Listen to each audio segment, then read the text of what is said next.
She meticulously goes through her bag to make sure that she has everything she needs, for her job requires all that. And today, she's required to divide her attention between us and umpiring the game of cricket in the Nairobi Provincial Cricket Association 2020 Championship. Not a problem for Lydia Kaparo, for she's capable of handling any situation at hand, as we decided to fit in our schedule to get the story done.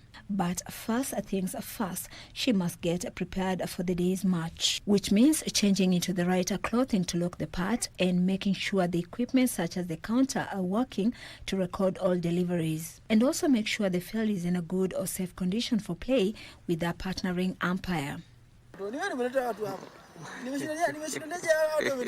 Lydia Kaparo is the only female Kenya international cricket umpire who has set the pace for others to follow. Umpiring involves making decisions on the field when players are there, and I think it takes a lot also for ladies to step up and come and be part of this beautiful game of cricket. Before you make a decision on the pitch, you have to think about it. You have a few seconds to think about it before you give somebody out. So I wouldn't say that I really struggle in terms of giving out decisions, and I've never regretted, because, I mean, we are humans. Sometimes we do make mistakes, but if you feel like you're 50-50 about a decision, just don't give it out. Before we delve any further, we go back to how she started her sporting career in a different sport, hockey to be precise. I think I've been a jack, as you said. I've been a jack of all trades. I'm grateful to God, because apart from just cricket, I've been blessed to be part of many sports. I played a lot of sports when I was back in high school. That's when now I realized, I have talent to do. I was involved in tennis. I was involved a lot in hockey. I was involved a lot with football, basketball. I was like playing every other thing in school, and I was also a big part of a music department in our school. So by the time I was finishing my high school, I was really confused. Do I want to pursue music? Do I want to pursue sports? But there's just something. It's like a calling. You can't stop yourself from doing it. So I was involved with the under-21 hockey national team, and then I played tennis as a junior as well. So I've been in football as well. She played for Sliders women's team as a striker, and also made her national call-up to the under-21 hockey team. Hockey was my first love, but now cricket took over. So cricket is there. I played a bit of netball, and I do a lot of coaching in that as well, and soccer. So I'm still involved, but now I'm involved in terms of coaching in all these sports and officiating. I'm also a chair umpire in tennis, the national umpire in tennis as well. So officiating is close to my heart, and I love doing it. Yeah. And one day she graced a Provincial Cricket Association match like the one going on now between Gara and Ruaraka, and the cricket bug caught her. Cricket was actually my last sport to come and join, and it became my favorite sport. It took a very short time for me to be able to make it to Kenya, the Kenya team. So it took about, I think, 1 year of learning the sport from scratch, and I came to fall in love with the sport. And since then I've never stopped from being a player to being a scorer, to being a team manager of the national team, and now umpiring. Also, I was part of the selection for both men and women of the senior national team. So it's given me high opportunities. To see the world and be strong in my leadership skills. Yeah. She settled in to get into the game proper to represent the country in international assignments. I remember my first trip. I went to Uganda, and that was my first tour. And I think we were chasing 150 against Uganda. And I managed to score, I think, 40 runs, which actually helped us get closer to winning the match, but we didn't win. So that was a moment, because I came at number 8, and I was hitting more than the people who even opened before me. And the next match, the coach said, do you have the confidence to go in first? And I said, why not? So I was opening, and since then I became an opener. And I kept on getting the runs, kept on doing well in the sport, until it got to a time I had to make a decision between work and cricket. And that's when it ended, my career in terms of playing. Yeah, but I still play friendly games if I can, league matches if I have the opportunity to. Her passion grew, and she wanted to learn much more about the game, and that's how she ended up taking scores. I think I used to like watching the umpires when I used to play. it's a tough job. It's not an easy job, I wouldn't say. I mean, I developed, the more I was scoring, involved in scoring. Kaparo had now ventured into another side of cricket, but she wanted more say, where she could be involved in decision-making, and that could only be done by an umpire in a field of play. I told myself one day I want to be the person who's standing there and making the decisions, because, I mean, you can't play until you're old.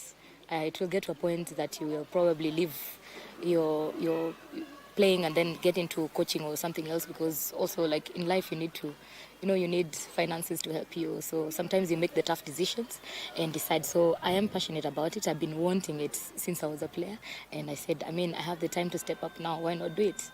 She has managed many games, and in 2025, she became the first Kenyan female umpire in Indian soil in the Under-19 T20 Cricket Championship, where the Kenya Power Hitters emerged victorious. Yeah, it was a lovely moment. I mean, I think I made history in East Africa. I'm not sure there's anybody else from probably East Africa who's ever done that. So it was a good opportunity. And I remember the first time I went in and they didn't think I know anything about the cricket. It was a lovely tournament. And every time I did one match, they asked me to do it was lovely to see even the players asking me to come in and officiate. So I did all the matches, including the semis and the finals. So it was a really good opportunity.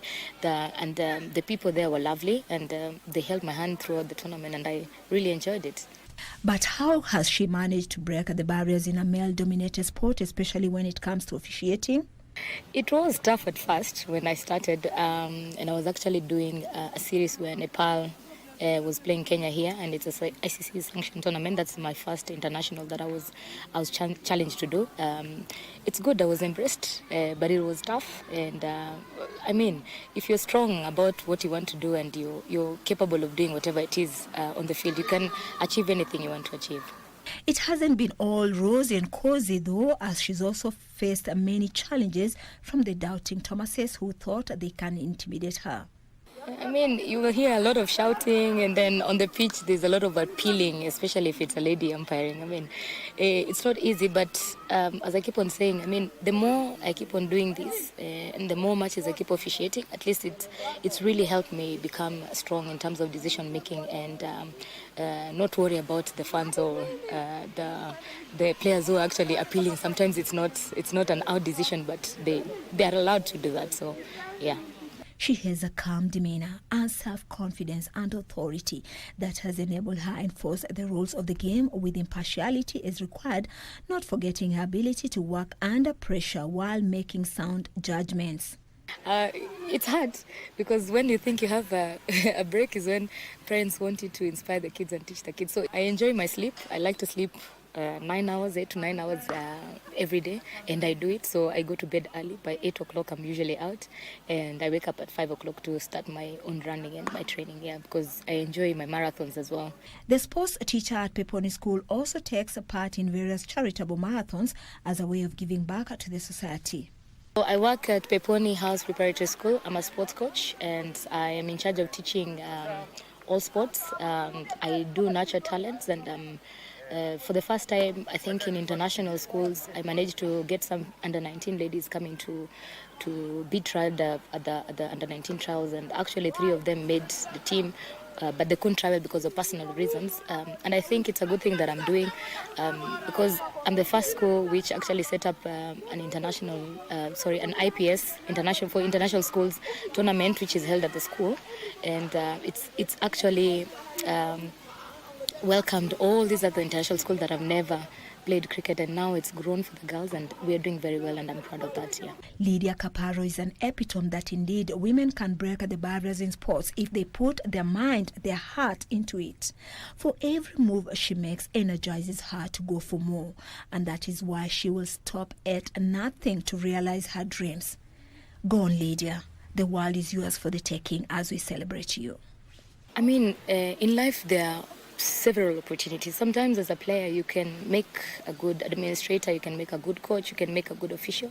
So just try out something. I mean, there's always you can never go wrong with something. I'm sure even if you don't make a good coach, you can make probably a good administrator, or you can make a good official. So it's always good to try something. Don't sit back and just wait for mana come from heaven. You have to push yourself. In sports, you have to keep pushing yourself. So every day, you have to keep doing what you want to do, what you expect to do, so for you to get better results. So you have to keep pushing yourself. Believe, trust, and work hard. Yeah.